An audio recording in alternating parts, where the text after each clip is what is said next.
혹시 당신도 그런 말 들어보셨나요? 부동산 시장에서 삼성은 불패라고 해서 삼성불패라는 말. 그 말을 바보처럼 곧이곧대로 믿은 어리석은 남자가 있습니다. 그게 바로 바보 같은 저 조명호입니다. 저는 올해로 62입니다. 퇴직 직전 회사 사람들은 이런 말을 했습니다. 명호 형, 진짜 마지막 타이밍이야. 지금 고덕에 미리 들어가는 놈이 승자야. 삼성 들어오면 거기 땅값이 그냥 미쳐 날뛸 거라고. 그 말이 어쩐지 아주 그럴싸해 보였습니다. 왜냐고요? 삼성이라잖아요. 심지어 우리 막내 처남이 삼성단입니다. 그놈이 어느 날 와서 이렇게 말했거든요. 형님, 이번에 진짜예요. 거기 땅 지금 들어가야 합니다. 나중엔 못 사요. 아내는 더 적극적이었습니다. 여보, 퇴직금 들고 뭐 하게? 요즘 은행이자 쥐꼬리만한 그것도 이자야? 그냥 우리 상가 하나 해요. 그때 저는 정말이지 세상의 모든 정보와 조언이 나를 향하고 있다는 착각에 빠졌습니다. 퇴직금 3억과 택담보로 나머지를 충당하여 그렇게 저는 평택 고덕에 있는 상가 2채를 계약했습니다. 하나는 삼성반도체 정문 앞 사거리에 하나, 다른 하나는 삼성반도체 앞 오피스텔 쪽 상권에 하나. 그렇게 계약했습니다. 나중에 보니 그냥 벌판 위에 컨테이너 하나 있더군요. 정신 차려보니 모델하우스 안에서 4인만 5번. 진짜 연예인 팬미팅 온 줄 알았습니다. 다들 한 손에 볼펜, 한 손엔 계약서. 줄 서서 도장 찍는 풍경이 지금 생각해보면 좀비 같았어요. 하지만 그땐 모두가 웃고 있었어요. 혹시나 경기 어렵다 해도 건물은 남잖아요. 삼성 옆이라니까 걱정 마요, 형님. 아내는 신이 났습니다. 우리도 이제 임대료로 사는 거야. 300.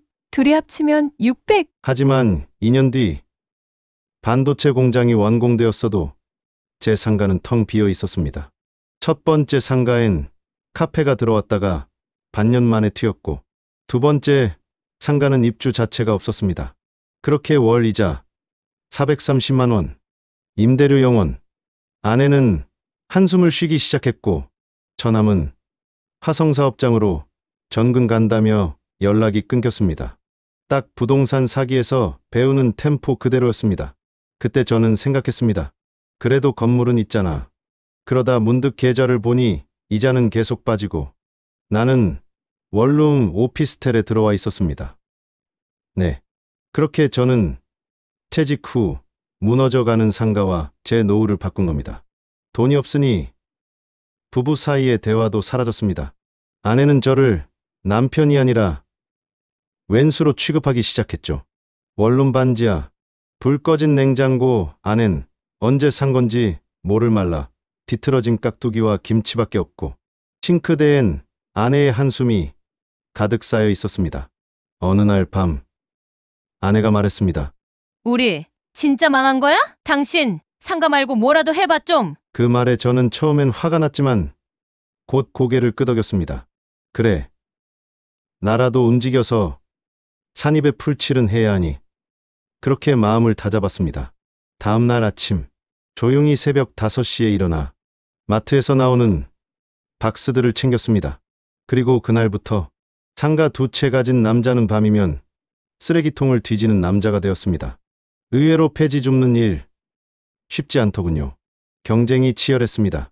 어떤 날은 아저씨 여긴 제 구역이잖아요. 라며 70 넘은 어르신에게 욕을 먹기도 했습니다. 그분이 저를 노려보며 말하더군요.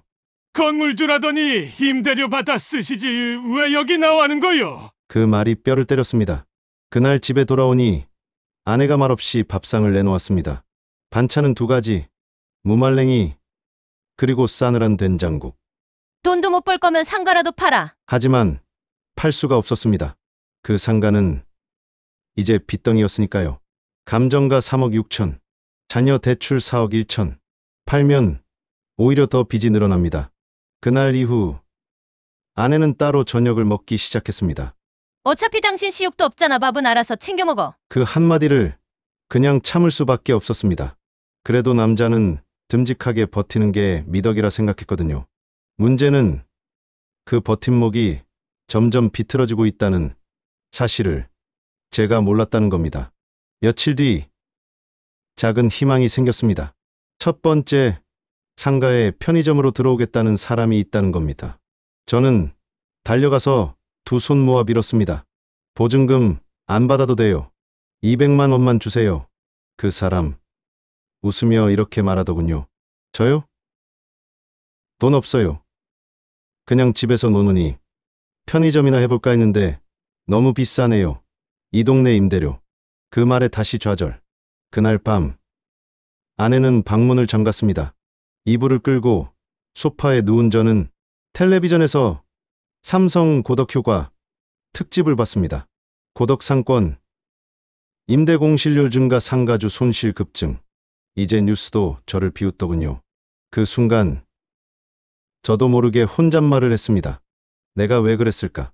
바보처럼 퇴직금 3억, 대출까지 껴서 산 상가 2채.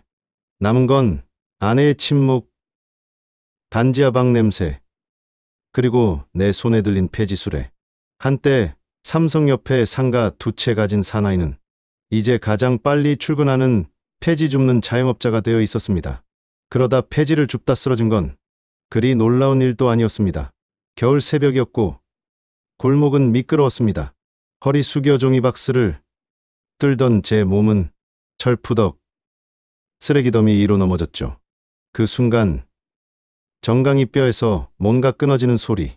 하필 휴대폰도 집에 두고 나와 3시간 동안 찬바닥에서 누워 있었습니다. 결국 119에 실려갔고 병원에서는 응급수술이 필요하다는 말만 반복했습니다. 하지만 이번 절차에서 딱 걸렸습니다. 보증인이 필요합니다. 가족은 없으십니까? 저는 고개를 끄덕였지만 마음속으론 그 말을 삼켰습니다. 이젠 아내도 날 안 반길 거야. 그녀는 이미 짐을 싸서 나갔고 반지하 원룸에는 손때 탄 반찬통 하나만 남아 있었습니다. 제가 그렇게 자랑하던 내 상가 2채는 이젠 공실률 통계 속 숫자에 불과했죠. 며칠 뒤 퇴원한 저는 구청 앞 임시 쪽방으로 들어갔습니다. 월세 25만 원, 2평짜리. 문 열고 들어가면 바로 침대. 창문은 벽을 향해 있었습니다. 그곳엔 저 같은 부동산 투자 망한 노인들이 많았습니다. 한 분은 동탄의 상가 3개, 다른 분은 파주의 지식산업센터 투자했다가 자살 시도까지 하셨다더군요. 우리는 매일같이 편의점 컵라면을 나눠 먹으며 이야기를 나눴습니다. 그래도 건물은 남았잖아. 그 말을 듣고 있자니 웃음이 나왔습니다. 저 말, 내가 한 말이었거든요. 하루는 문득 제 상가 앞을 찾아갔습니다. 포너 상가, 그 유명한 삼성 출입구 바로 앞이라던 곳. 근데 이게 웬일입니까?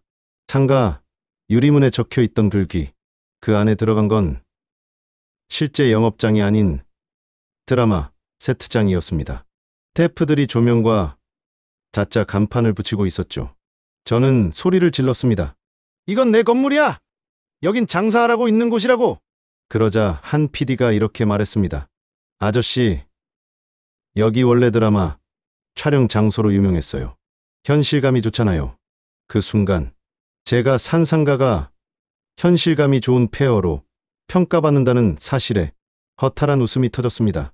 그날 밤 다시 쪽방으로 돌아와 불 꺼진 천장을 보며 생각했습니다.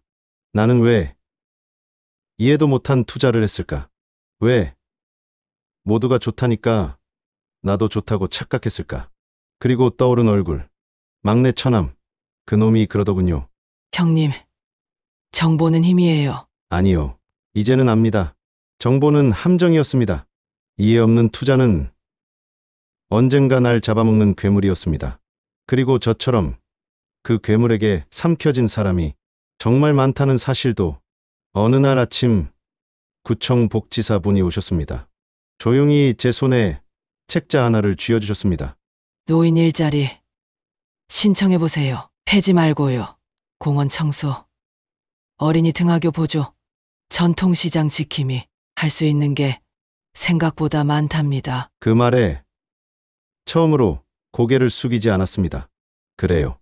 늦었지만 다시 시작해야겠습니다. 상가 2채는 아직도 팔리지 않았습니다. 매물 사이트에선 초특가, 금매, 임대 가능이란 말이 붙었고 가격은 절반도 안 됩니다. 그 상가 앞에서 나는 이제 커피를 팝니다. 스타벅스는 아니고 손수레의 핫팩과 믹스커피. 아직도 지나가는 사람들은 말합니다. 여기 삼성 출입구 맞죠? 투자할까? 그때 저는 조용히 대답합니다. 투자는 정보가 아니라 이해로 하는 겁니다. 혹시 지금 누군가 당신에게 삼성 들어온다니까 땅 사야 한다는 말을 하고 있진 않나요? 그때는 꼭 물어보세요. 그 사람, 땅은 갖고 있냐고. 그리고 당신은 그 땅을 진짜 이해했는지 아니면 그냥 끌려가는 중인지를요. 이 이야기가 당신의 선택에 도움이 되었다면 구독과 좋아요, 알림 설정 부탁드립니다. 퇴직금 절대 허투루 쓰지 마세요. 그건 당신 노후의 마지막 보험입니다.